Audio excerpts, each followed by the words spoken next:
Emergency pod. We can't wait. We gotta spit this out now. The Mets just traded for Freddy Peralta a day after trading for Luis Robert Jr. Too many things are happening. We gotta talk about it. Roll the music.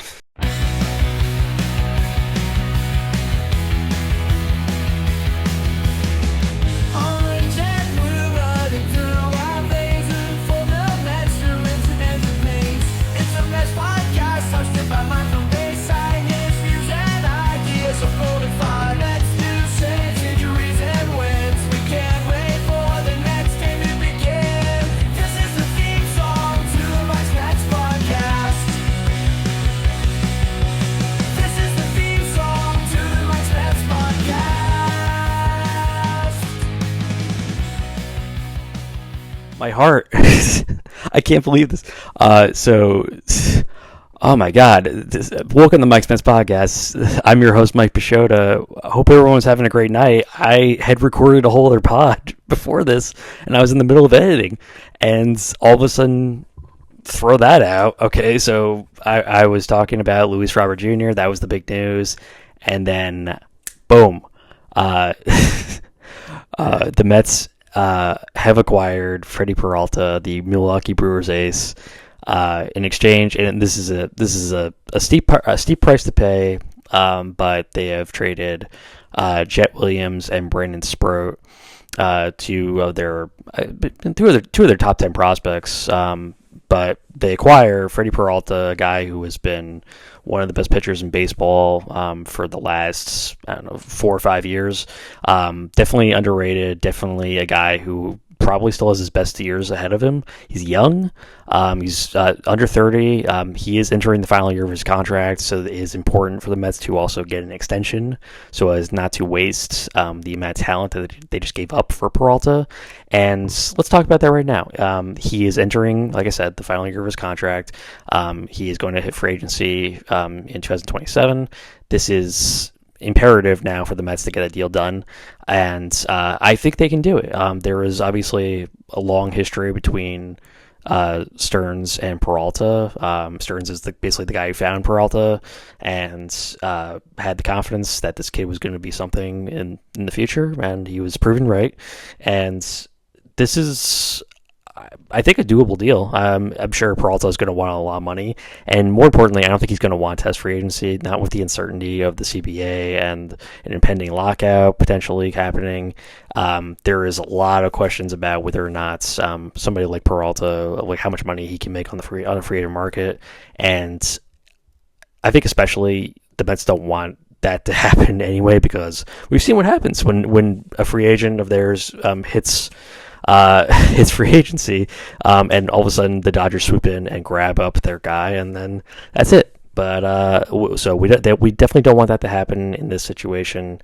And Peralta, as I said, sneakily a fantastic pitcher, a guy who doesn't really get his name mentioned enough. I don't really know if I would call him a number one ace per se, but he's definitely been one of the most effective pitchers. He's a great strikeout pitcher. Doesn't go particularly deep in the games, I would say. He's more of a 5-inning, 6-inning guy, but that's not necessarily a deal breaker. And honestly, he gives you 5 or 6 really good innings. I'll take it, because we haven't had enough of those guys around these last couple of years. So this is really, really, really good. And then you add him with McLean at the top of the rotation.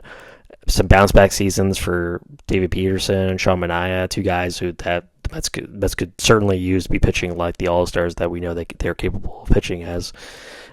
Maybe a little bit more growth from Jonah Tong down the stretch, and if Clay Holmes could repeat what he did last year, also, I mean, it's a good group. It's a good group. It's not the greatest, but as I said last episode, I mean, you don't need the Dodgers pitching rotation to make it to the World Series, or even almost win the World Series. You don't need a fleet of aces that you pay $30 million for. Sometimes it's just a good enough crew that if you can just have some dependable players there who aren't being asked to pitch over their head, it's enough. And Peralta makes them that much stronger. He's a proven veteran. This is a guy who's been in playoff situations and knows how to pitch in those situations. He's pitched in playoff races. Great numbers. I mean, the strikeout numbers alone. I mean, this is been one of the most effective strikeout pitchers in baseball. And I've been saying this for a while now that they looked like it was a potential move for the Mets to make with Peralta coming down the stretch. And you can look back in my list of episodes. I did say that this was a potential option for the Mets, and at a time that it wasn't being heavily reported enough. So I was proven right in the end. But this was a massive move. Definitely, the last week has just been crazy. And like I said, I had recorded a whole other pod that I was going to talk about, the Bichette and the Luis Robert trade from last night, which was definitely like a whoa, holy, okay, they're doing things now. And then signing Luis Garcia earlier today has just been Mets. And something has lit a fire under David Stern's ass. And this is one of those things where they say over and over again, it's a long off season. It takes a long time for them to kind of formulate and come up with the deals and the ideas. And it was a long period. It was like 3.5, 4 weeks where the Mets didn't do a damn thing. It was very quiet from when they traded Jeff McNeil to when all of a sudden there was all this buzz about signing Kyle Tucker. That didn't happen, but they pivoted, signed Bo Bichette, then they're in the Cody Bellinger talks and of signing him, and then that doesn't materialize. They trade for Luis Robert Jr., and now trading for Freddy Peralta. I mean, they have really taken a massive swing. These last few days, last couple nights have been crazy, and it just keeps getting crazier and crazier. It seems like every minute of every day you have to keep your eyes glued to your cell phone because you just gotta look for alerts and deals and more mentions about what might be coming down the pipe, and that they have been hyper aggressive the last few days. And crazily, I don't think they're done. I think there's still room for them to improve. They might still be interested in acquiring Austin Hayes, the left fielder for the Reds, and looking at him as a potential option for them to fill in one of those quarter outfield spots while Carson Benj gets ready to come in. And the team looks really, really, really good. I think they might need a little bit more help. Maybe adding in a veteran at the end of that rotation might certainly help. But there's a lot to love about this. And I just a quick note on Jet Williams and Brandon Sproat. And Sproat has diminished with the rise of Jonah Tong and of course Nolan McLean, and Sproat kind of like got pushed back into that lower echelon of prospects for the Mets, and that's really, I mean, it's partially his fault, but because he didn't pitch particularly great in the minors in the last couple of seasons, but it's hard to keep up with that level of talent, and we saw flashes from him. I really liked it. I thought, like, yeah, okay, this is a guy who has like the future, makings of a number 3 starter, maybe more if they can find some level of consistency.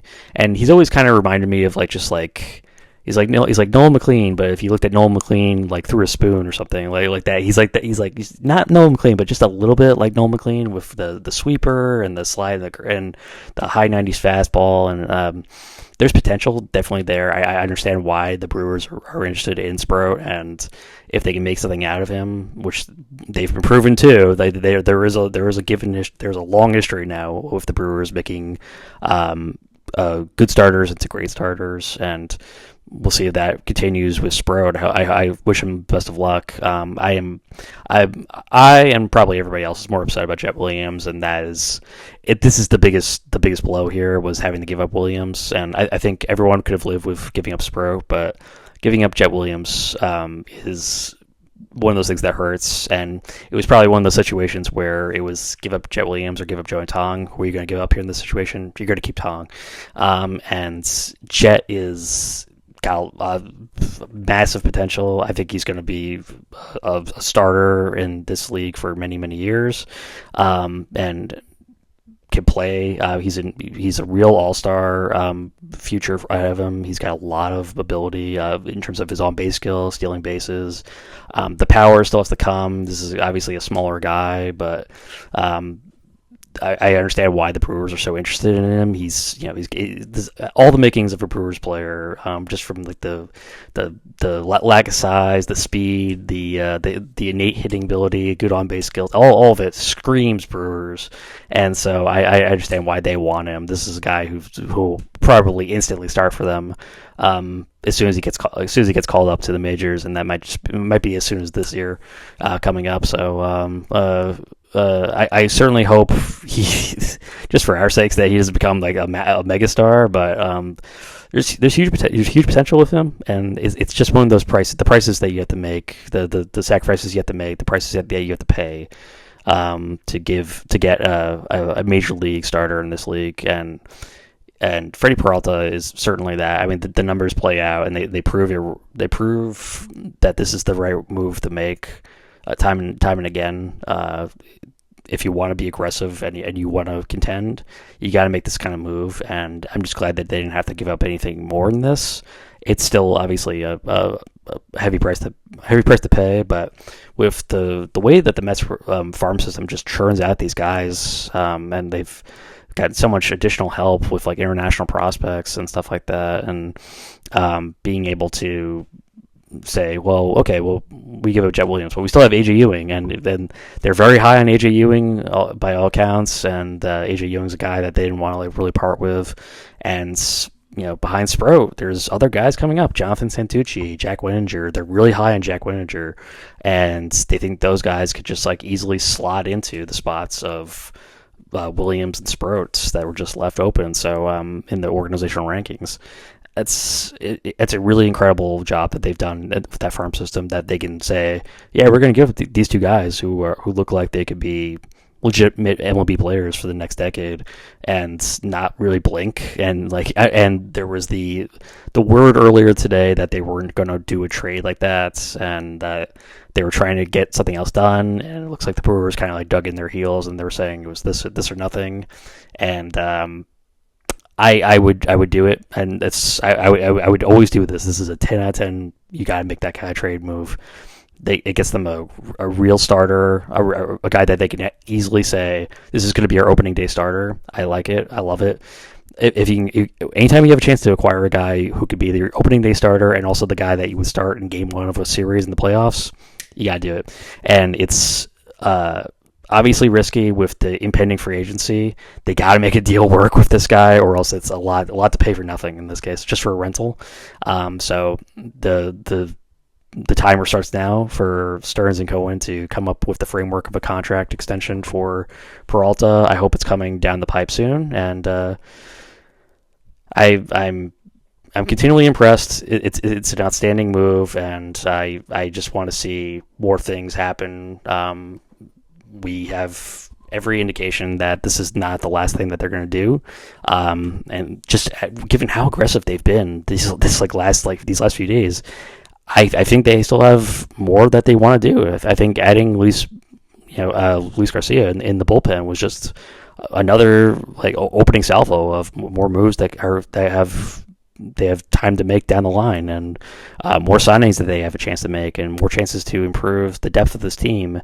And I really think, even though Peralta might end up being really more of a 2, which has always been the concern, I also think that a 2 is really just what this team really needed, and they just needed that kind of stability and a guy who could pitch every 5th day and give them that kind of consistent performances.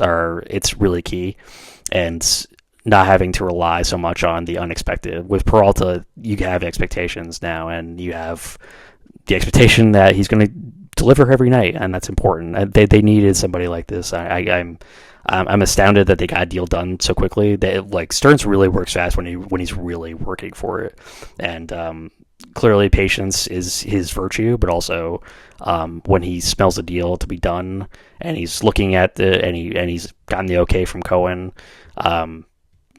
Definitely, he definitely works fast in these situations. So I was frustrated with Stearns like a week ago. Feels like forever ago. I was really frustrated after the failing to sign Kyle Tucker, and I felt like maybe he had kind of dragged his heels too much, and that he wasn't being aggressive enough and wasn't going after the necessary moves. And I'm sure that's echoed by pretty much everybody in the Met fan base, that there was some frustration with Stearns and Cohen. I think we can really lay those frustrations to bed after the flurry of moves that they have made in the last week, and acquiring an all-star in Bo Bichette, and acquiring a really good center fielder in Luis Robert Jr., and now a legitimate top of the rotation starter in Freddy Peralta. It really looks like we're trending in the right direction, and I think this is just the beginning. Like I said before, they have more. They have more to do. They have more things to do, more levers to pull, and Stearns. The plan is clear now. We can kind of see what he's going for, and this was always going to be run prevention and pitching, and it took a while. It definitely took a lot longer than I think a lot of people were expecting, but he definitely is executed his vision, and it looks like we are looking at what is going to be a major contending team. This is a team that can contend all year long. Health, of course, willing, knock on wood, but I really like it. I really like what I'm seeing here. He had again, I've said this many times in this podcast, he had a massive job to do, and everything that he's done is looking much better with every additional move that he's made. So like Devin Williams alone was like one of those okay, but then you add on Luke Weaver, and they start adding on these additional pieces, and you're like, oh yeah, now I'm starting to see exactly what he was doing, and he is a real big picture type of guy. And certainly there are situations where he has fumbled. I think he really fumbled the Edwin Diaz thing, but he has definitely succeeded where he has needed to, and I'm very impressed. I'm really impressed that they got this deal done. Again, Freddy Peralta being traded tonight, I did not see coming. I thought this was going to be one of those things that was going to take a few days, maybe, and that there was going to be a lot more talks and a lot more haggling. And I was really glad to see that they got the trade done. So a fantastic job tonight, David Stearns. Well done. And I'm really excited to see Freddy Peralta in Met colors in 2026.